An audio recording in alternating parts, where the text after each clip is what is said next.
हरिः ओं श्रीगुरुभ्यो नमः। ललितस्कन्धमु कृष्णमूलमु सुकालापाभिरमम्बु मञ्जुलता शोभितमुन् सुवर्णसुमनस्सुज्ञेयमुन् सुन्दरोज्ज्वलवृत्तम्बु महाफलम्बु विमलं व्यासालवलम्बुनैवलयं भागवताख्यकल्पतरुर्विन् सद्विजश्रेयमयी हरिनामस्तुतिसेयुकाव्यं सुवर्णाम्भोजहंसावळीं సురిచిభ్రాజితమైన మనస సరస్ఫుర్తిన్వెలుంగొందు శ్రీహరినామస్తుతి లేని కావ్యము విచిత్రార్థాన్వితంబయ్యు శ్రీకరమై ఉండదు అయోగ్య దుర్మలి నవత్కకోల కర్తాకృతిన్ అపశబ్దంబులకూడియున్ హరిచరిత్రాలాపముల్ సర్వపాప పరిత్యాగము సేయుగావునం హరిన్ భావించుచున్ పాడుచున్ జపముల్ సేయుచు వీణులన్ వినుచు అశ్రాంతంబు కీర్తింపుచున్ తపసుల్ సాధులు ధన్యులౌదురు గదా తత్వజ్ఞ చింతింపుమా. వెదకల్పవృక్ష విగళితమై సుఖముఖ సుధాద్రవమున మనసియున్న భగవత పురాణ ఫలరసాస్వాదన పదవిగనుడు రసిక భవవిదులు కలిదోష నివారణమై అలఘు యశుల్ ఒగడు నట్టి హరికథను నిర్మలగతి కొరెడు పురుషుడు వెలయగన్యవాడు తగిలి వినడు మహాత్మా. వర గోవింద కథా సుధారసమహావర్షోరుధారా పరంపరలంగాక బుధేంద్రచంద్ర ఇతరోపాయానురక్తిం ప్రవిస్తర దుర్దాంత దురంత దుస్సహజనుస్సంభావితానేక దుస్తర గంభీర కఠోర కల్మషకనర్దావానలం బారునే. హరి ఓం శ్రీ గురుభ్యో నమః. సాధకుడైనటువంటి వాడు మొట్టమొదట శ్రవణం చేయాలయ్యా. శ్రవణం చేసిన తర్వాత శ్రవణం చేసినటువంటి దానిని మననం చేయాలి. మననం చేస్తూ తరువాత సంసారాసక్తులు కాకుండా, అంటే రజోగుణం యొక్క ప్రభావం చేత ఇంద్రియాలు బయటికి పరిగెట్టి సకలమైనటువంటి కార్యాలలోనూ వ్యవహారాలలోనూ మనకి సంబంధం ఉన్నా లేకపోయినా వాటి మీద రకరకాలైనటువంటి ఆసక్తులను కోరికలను పెంచుకుంటూ మనసుని అశుద్ధం చేసుకునేటువంటి ఆ స్థితి నుంచి మొట్టమొదట ఈ సాధకుడు, ఈ భక్తుడు, ఈ శ్రద్ధాళువు బయటపడాలి. ఏది అవసరమో అది మాత్రమే ధర్మాన్ని అనుసరిస్తూ పాలిస్తూ ఉండాలయ్యా. అలాగ ఉండేటువంటి అటువంటి సాధకుడికి చాలా అనాయాసంగా ఆయన యొక్క దర్శనం జరుగుతుంది అని చెప్పిన తరువాత రుద్రుడు పరమాత్మ యొక్క ఆత్మ యొక్క స్థితి ఏమిటి, అసలు ఆత్మ అనేటువంటిది ఏమిటి, పరమాత్మ అంటే ఏమిటి, ఆ పరమాత్మ యొక్క అసలైనటువంటి ఆ నిరాకారమైనటువంటి స్వరూపాన్ని ఆయన ఈ విధంగా చెప్పాడయ్యా అని చెప్తూ, యత్రేదం వ్యజ్యతే విశ్వం విశ్వస్మిన్నవభాతి యత్ తత్వం బ్రహ్మ పరం జ్యోతిరాకాశమివ విస్తృతం మనం ప్రపంచం ఎదురుగా చూస్తూ ఉన్నాంగా. ఇంత బ్రహ్మాండమైనటువంటి ప్రపంచం, ఆకాశం ఉంది, బిలియన్స్ ఆఫ్ నక్షత్రాలు ఉన్నాయి, ఆ తర్వాత భూమి ఉంది, ఈ భూమి చుట్టూ గ్రహాలు ఉన్నాయి, ఈ గ్రహాలు సూర్యుడు ఉన్నాడు, చంద్రుడు ఉన్నాడు, నక్షత్రాలు ఉన్నాయి, ఇవన్నీ ఉన్నా మళ్ళీ భూమి మీదకి వచ్చి చూసేటప్పటికైతే సముద్రాలు ఉన్నాయి, ఖండాలు ఉన్నాయి, దేశాలు ఉన్నాయి, 84 లక్షల జీవరాశులు ఉన్నారు, మనుషులు ఉన్నారు. ఇవన్నీ కూడా ప్రకటితమవుతూ ఉన్నాయి. అంటే ఇవన్నీ కూడా ఇలా కనిపిస్తూ ఉన్నాయి కదా. ఏ విధంగా కనిపిస్తున్నాయి అంటే మనం కొంచెం ఆలోచన చేసినట్లయితే తెర మీద బొమ్మలు పడుతున్నాయి అనుకోండి. తెర మీద ఏమిటో సముద్రం ఉంటుంది, అక్కడ మనుషులు తిరుగుతుంటాడు, అక్కడ కొండ ఉంటుంది, ఆ పైన విమానాలు ఎగురుతూ ఉంటాయి, పక్షులు ఎగురుతూ ఉంటాయి, ఏవో రకరకాలైనటువంటివన్నీ కూడా తెర మీద వ్యక్తమవుతూ ఉంటాయి, చూసారా. అదేవిధంగా ఈ జగత్తంతా కూడా వ్యక్తమవుతూ ఉంది. ఇక్కడ తెర ఏమిటి అంటే ఆత్మ చైతన్య ప్రకాశము అనేటువంటి తెర మీద ఆత్మ చైతన్య ప్రకాశము అనేటువంటిది ఈ తెర. మామూలుగా సినిమా హాల్లో ఉండేటువంటి తెర ఏమిటంటే ఏదో గుడ్డతో కడతారు, ఏదో రకరకాలైనటువంటి పదార్థాలతో తెరలు ఉంటాయి.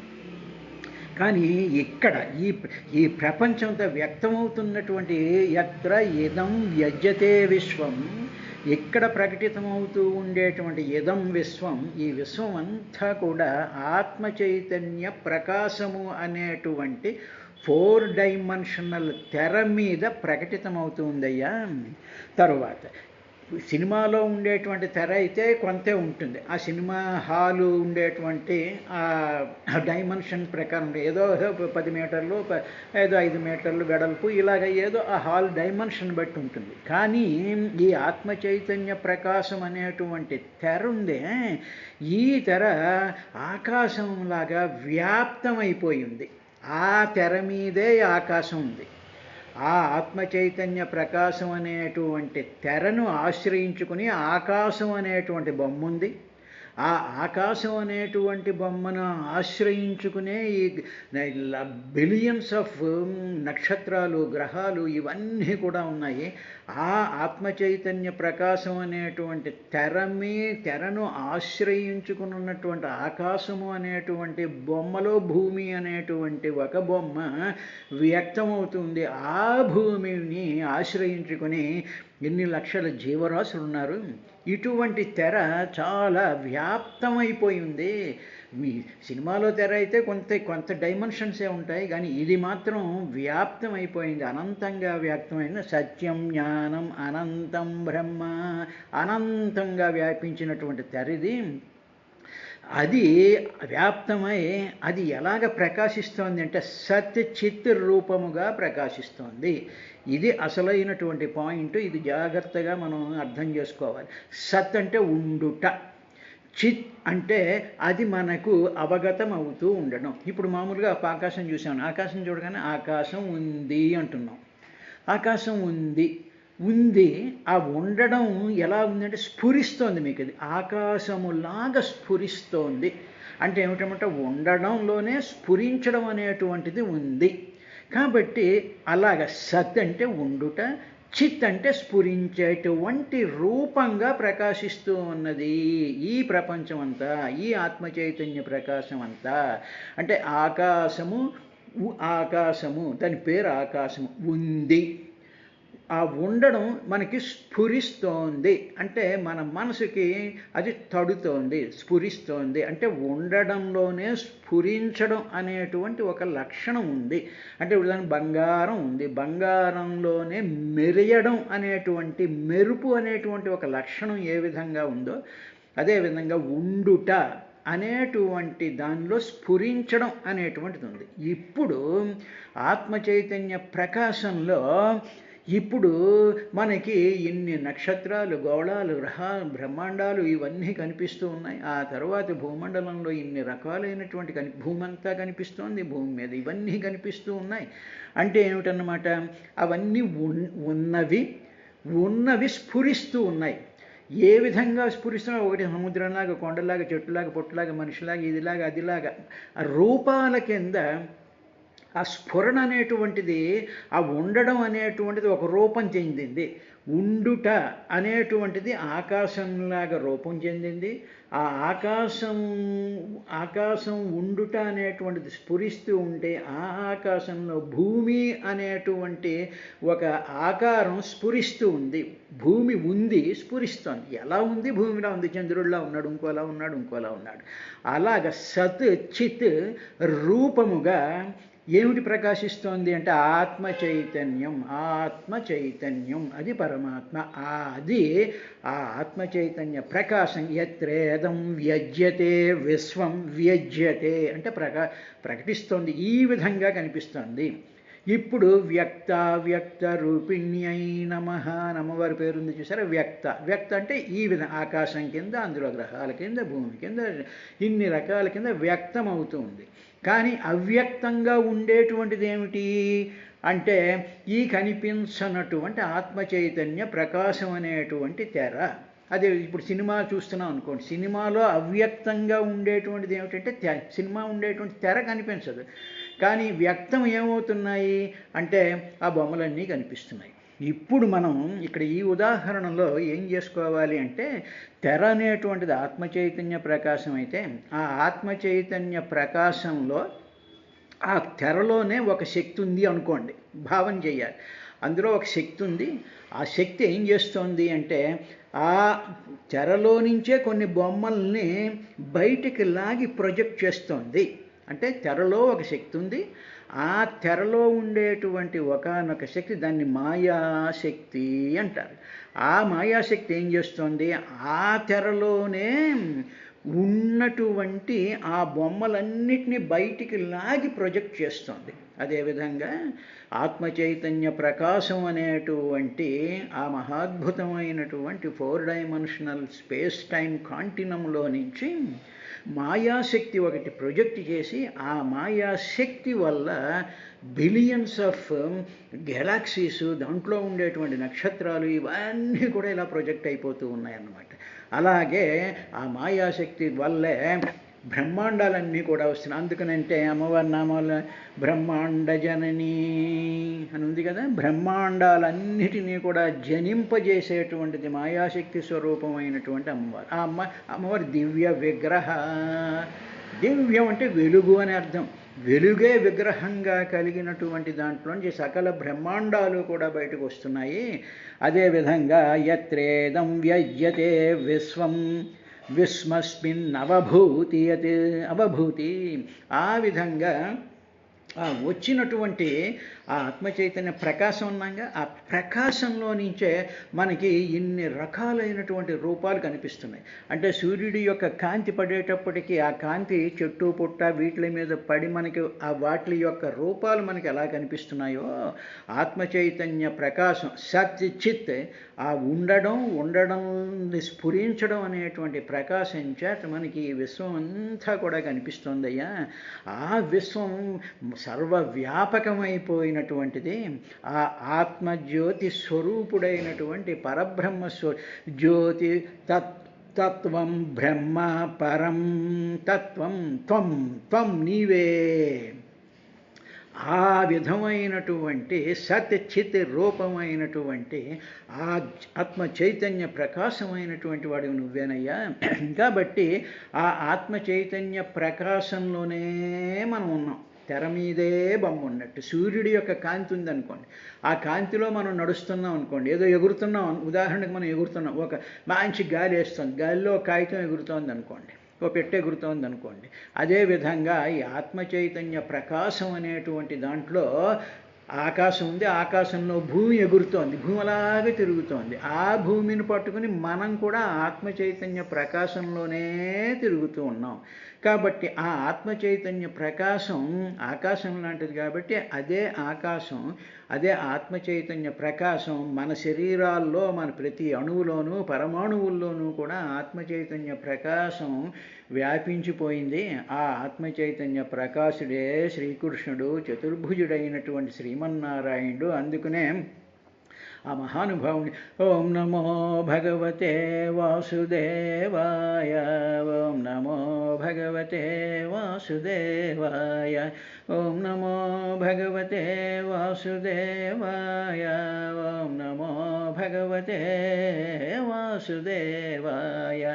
వాసు అంటే వసించేటువంటి వాడు, దేవ అంటే ఆత్మ చైతన్య ప్రకాశ స్వరూపంలో వెలిగేటువంటి వాడు అని చెప్పి మనం ఆ నామ జపాన్ని కానీ ఆ నామస్మరణని కానీ దానిని ఈ భావం చేస్తూ ఉంటే అప్పుడు మనకి ఆ పరమాత్మ యొక్క సాకార రూపం యొక్క ఆ రూపం యొక్క దర్శనం కలుగుతుందర్రా. కాబట్టి మీరు చేయాల్సినటువంటిది ఇది అని చెప్పిన తర్వాత యో మాయేదం పురురూపయాసృజత్ బిభక్తి భూయ క్షపయత్య విక్రియ యద్భేదబుద్ధిः సదివాత్మధుస్తయా తమాత్మతంత్రం భగవన్ ప్రతీమహి అని 24వ అధ్యాయంలో 61వ శ్లోకంలో ఇంకా ఏం చెప్పాడంటే, ఓ భగవానుడా, ఓ పరబ్రహ్మ స్వరూపమైనటువంటి శ్రీ మహావిష్ణువు, నీవు అనేక రూపాలు కలిగినటువంటి మాయాశక్తి ఉంది. అంటే నీలోనే ఒక మాయాశక్తి ఉందయ్యా.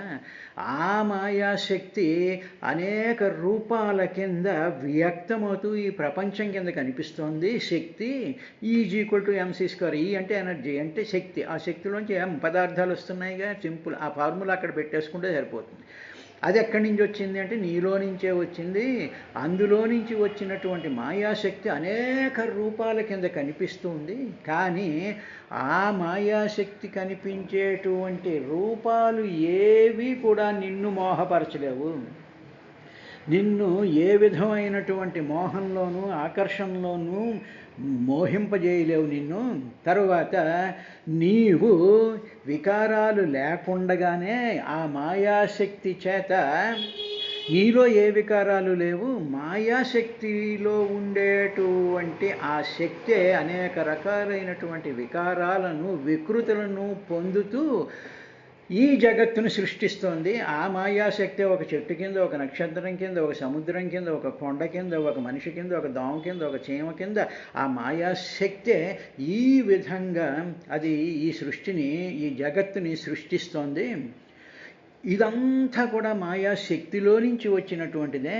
తరువాత ఆ మాయాశక్తి ఉండడం వల్ల ఏమవుతుంది అంటే ప్రపంచం అంతా కూడా చాలా యథార్థంగా ఉన్నట్టు కనిపిస్తుంది.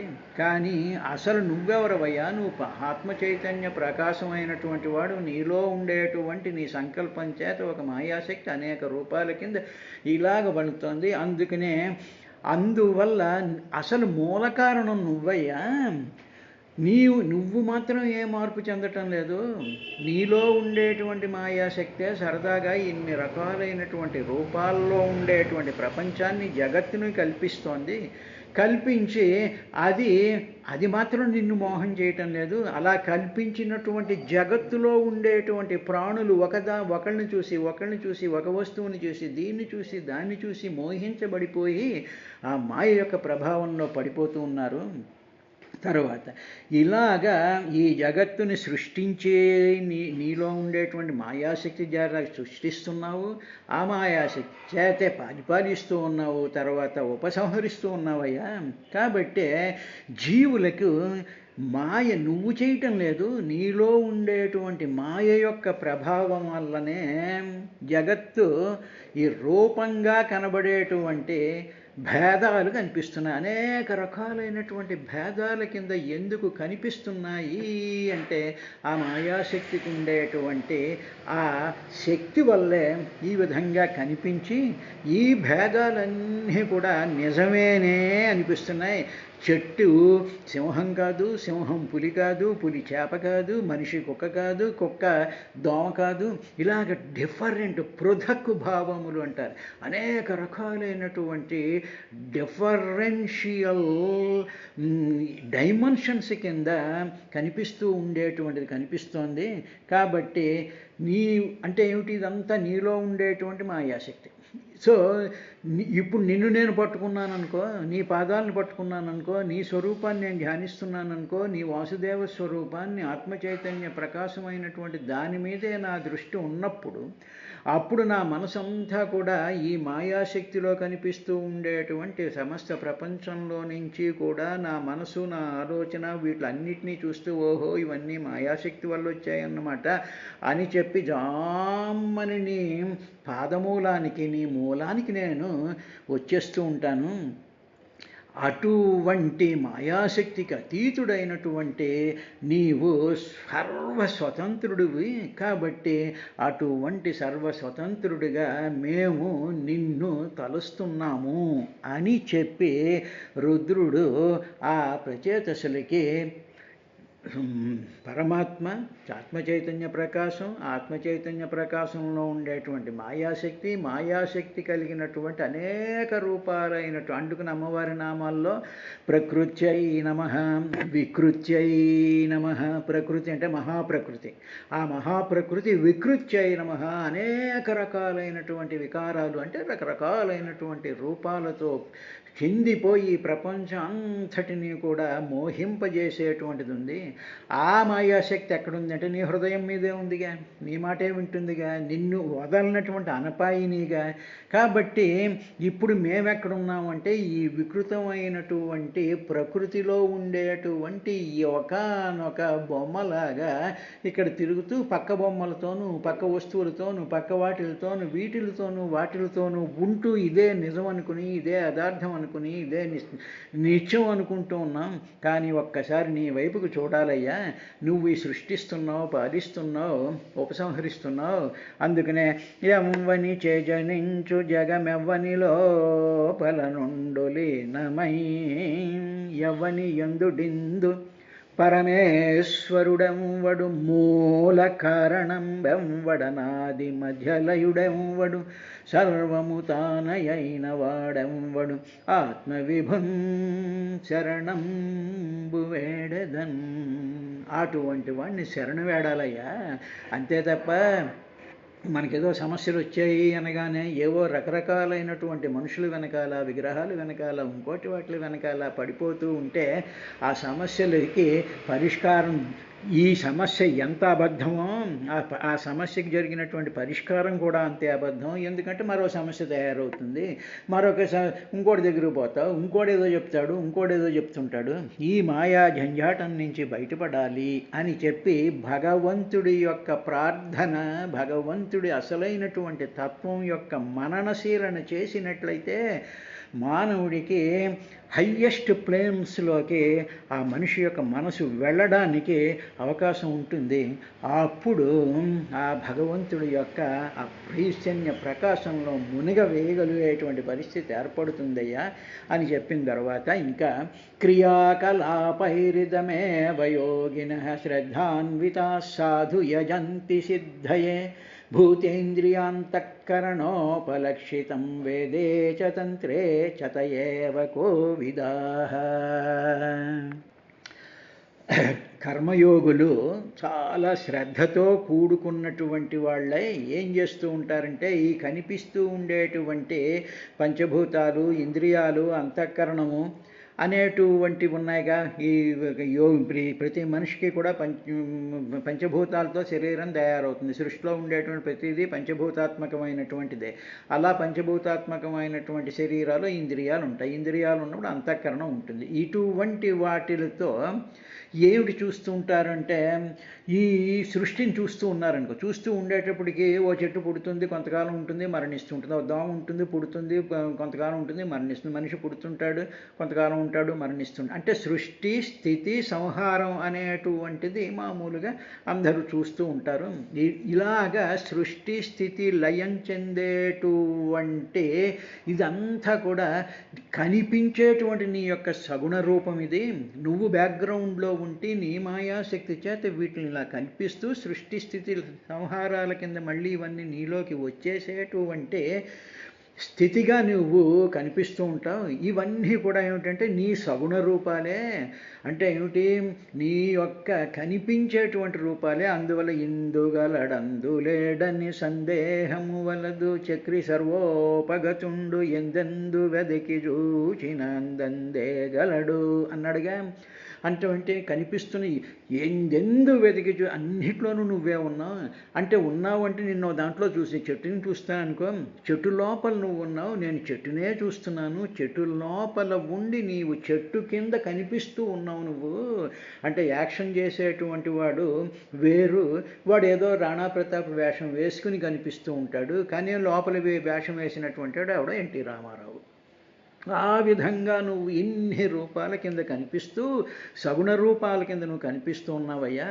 అలాంటప్పుడు కర్మయోగులు ఏం చేస్తూ ఉంటారంటే యోగినః, మరి నీ తత్వం ఇలాంటిది అని తెలుసుకున్నటువంటి కర్మయోగులు వాళ్ళు ఏం చేస్తారు అంటే నిష్కామమైనటువంటి భావంతో కర్మని చేస్తూ ఉంటారు. అంటే ఏ విధమైనటువంటి కోరికలు లేకుండా, ఫలాశక్తి లేకుండా, దేని మీద కూడా ఆసక్తి లేకుండా, ఫలాపేక్ష లేకుండా, కోరికలు లేకుండా అన్నిట్లోనూ నువ్వే ఉన్నావు. నేను బతకాలి, నాకు ఇంద్రియాలు ఉన్నాయి, శరీరం ఉంది కాబట్టి క్షణమపి దుర్లభం, కర్మ చేయకుండా క్షణం కూడా ఉండలేము కాబట్టి ఇదంతా నీ యొక్క విలాసమే అని చెప్పి కర్మ యోగులు, అంటే కర్మయోగాన్ని అనుష్ఠించేటువంటి కర్మయోగులు వాళ్ళు చాలా శ్రద్ధగా అనేక రకాలైనటువంటి పూజల పద్ధతులతో చేస్తూ ఉంటారు. వాళ్ళే వేద సారాన్ని ఎరిగినటువంటి, వేద సారం అంతా కూడా నువ్వేనయ్యా. నిష్కామంతో, ఫలాపేక్ష రహితంగా, భక్తి యోగంతో, కర్మ సన్యాస యోగంతో ఎవరైతే కర్మలు ఆచరిస్తూ ఉంటారో వాళ్లకు నీవు తెలియబడతావు. కాబట్టి భగవద్గీతలో ఏదైతే చెప్పాడో అదే విషయాన్ని రుద్రుడు చెప్తాడు. కర్మయోగం ద్వారా, కర్మ సన్యాసం ద్వారా, భక్తి ద్వారా పరమాత్మ దొరుకుతాడు అనేటువంటి విషయాన్ని చెప్పాడు. రేపటి కార్యక్రమంలో ఇంకా ఏం చెప్పాడు అనేటువంటి విశేషాన్ని చూద్దాం.